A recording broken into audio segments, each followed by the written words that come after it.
Today we're talking about trans athletes and this viral video of Senator Ted Cruz interviewing two women on the base of athletics. And the first one is Riley Gaines. And you'll remember Riley Gaines if you remember Leah Thomas, that's trans, the man who's competing in female sports, the trans woman swimmer, who took first place.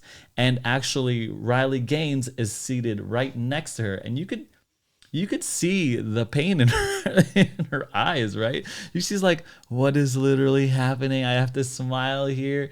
And Leah Thomas is like, yes. And this is an interview of that swimmer, coming out and talking openly about her experience. And they actually tied.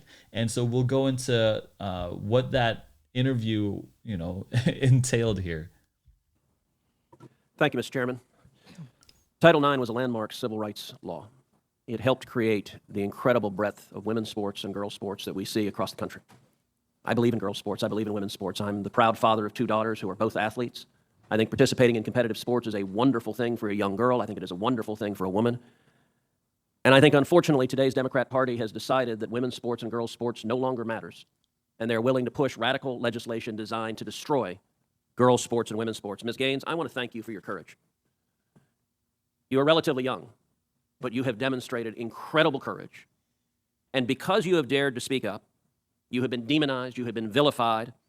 I saw when you were attacked by a leftist mob at San Francisco State University for daring to speak up. You had an incredible record as a swimmer at the University of Kentucky. You were a two-time NCAA All-American, you were a five-time SEC champion, you're an SEC record holder, and a two-time Olympic trial qualifier. But yet on March 27th, 2022, something changed. What happened on March 17th, 2022? That's when Thomas and I raced in the 200 freestyle and again resulted in a tie. And so you tied. What was the consequence of tying? We went behind the awards podium where typically you're handed your trophy, you're marched out, you're named an All-American.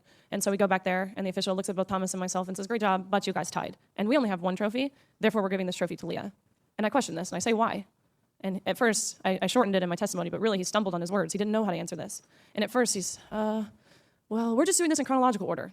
To which I further pressed, and I said, okay, well, what are you being chronological about? Because we tied. And if we're doing this off alphabetical order, G comes before T, so what are you being chronological about? To which this wasn't a script they had prepared for him. And he actually appreciated his honesty. He did say, we have to give the trophy for Leah because Leah has to have it for pictures. They've made that clear. Leah has to have the trophy for pictures. You can pose with this trophy, but you have to give yours back. You have to go home empty-handed. Leah Thomas takes the trophy home. End of story.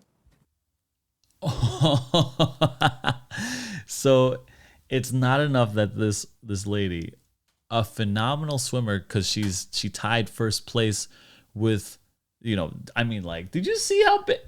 Look at the size of Leah Thomas. She is taller, and like the shoulders are broader, the reach is longer. That's crazy. And so she's really talented, right? Like extremely.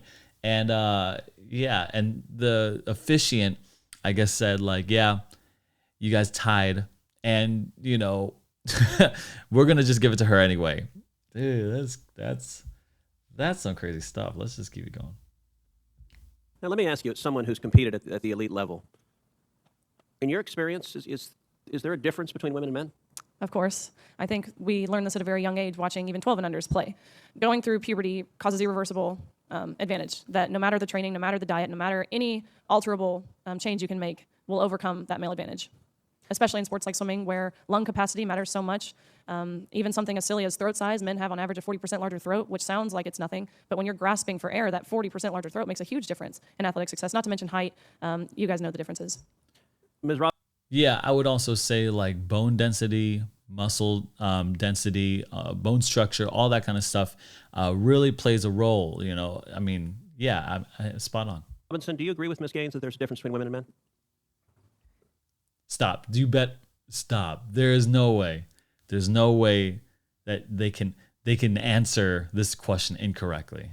If the question is about trans women, I'm just asking, is there a difference between women and men? what I can say is that the NCAA has rules in place. They've had rules in place for the last decade, and when this competition Okay, I'm happened, going to try the again. rules were clear. Do you believe there's a difference between women and men? It's a yes/no question. Do you believe there's a difference? Oh, I think that we're talking about this case with the NCAA. No, I'm asking a question. Do you believe there's a difference between women and men? Most people could answer this very simply. I'm curious if you're willing to do so. Oh, absolutely. I'm just putting it into the context of the that a yes? conversation that we're having. I think that there are definitions related to Is sex. that but I a also yes? think So I'm that trying to we're- get a yes or no. I'm not trying to get a speech.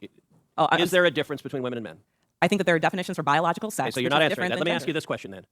Why Stop the silliness. I think anyone who's in sports, not even at the highest levels, just at the high school level, right?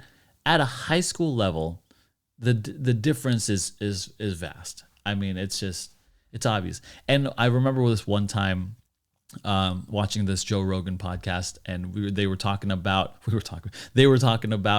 how like a trans fighter was beating down like women, like destroying them, like crushing skulls because it was a man, and just like the force and the strength and the hit. I remember even Ronda Rousey, she was like, yeah, you could put me in a guy and I'm gonna beat it, but I'm gonna beat him down, but just know you're putting me in there with a guy. I'm competing against a guy. And so yeah, it's one of those that's crazy. You can't even that's diluted. do women's sports exist?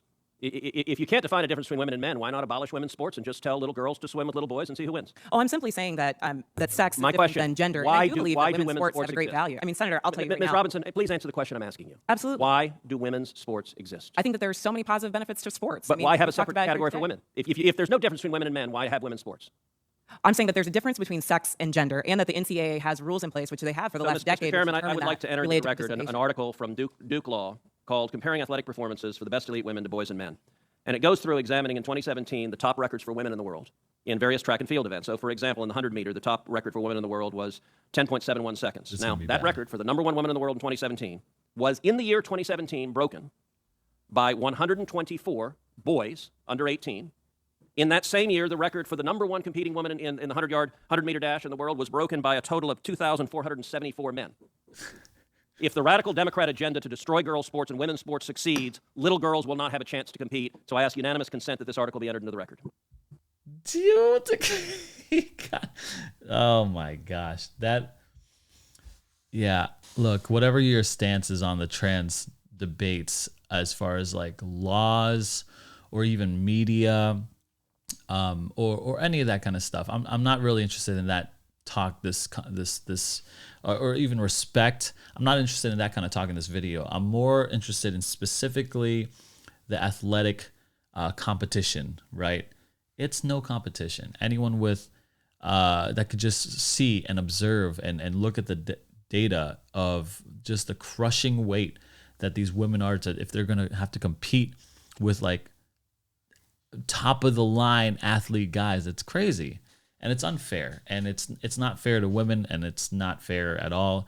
I mean, God created man and woman completely differently, right? The way the hips are created, the internal organs, the everything. Like we're living in clown world right now. We're living in, this is all goofy. This is all really goofy. Anyway, let me know what you think in the comment section below. I'd be really interested to hear. Thanks for watching. I will see you guys in the next video.